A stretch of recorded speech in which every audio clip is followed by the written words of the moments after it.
Mega power star Ram Charan Tollywood హిస్టరీలోనే ఏ హీరోకి సైతం లేని ఆల్ టైమ్ రేర్ రికార్డ్ను తన ఖాతాలో వేసుకున్నాడు. బహుశా ఇలాంటి రికార్డ్ను ఫ్యూచర్లో కూడా ఏ హీరో కూడా సాధించడం కష్టమే అని చెప్పాలి. ఇప్పటి వరకు కెరీర్లో 10 సినిమాలు చేసిన రామ్ చరణ్ అందులో 7 సినిమాలకు 40 కోట్ల మార్క్ని క్రాస్ అయ్యాడు. ఇలాంటి రికార్డు టోటల్ టాలీవుడ్ హిస్టరీలోనే ఏ హీరో కూడా దక్కలేదు. రామ్ చరణ్ నటించిన సినిమాల్లో మగధీర, రచ్చ, నాయక్, ఎవడు, గోవిందుడు అందరి వాడేలే, బ్రూస్లీ సినిమాలు 40 కోట్ల మార్క్ని అందుకున్నాయి. ఇప్పుడు ధృవ ఈ లిస్ట్లో చేరిన 7వ సినిమాగా నిలిచి ఆల్ టైమ్ రికార్డును రామ్ చరణ్కి ఇచ్చింది.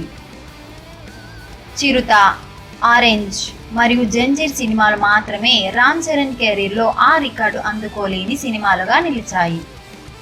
ఇలా 10 సినిమాల్లో 7 సినిమాలు 40 కోట్ల మార్క్ అందుకోవడం ఇప్పటి వరకు జరగని రికార్డ్ అనే చెప్పొచ్చు. మరిన్ని లేటెస్ట్ అప్డేట్స్ కోసం T2B Live ని సబ్స్క్రైబ్ చేయండి. వీలైతే లైక్ చేయండి, కుదిరితే షేర్ చేయండి.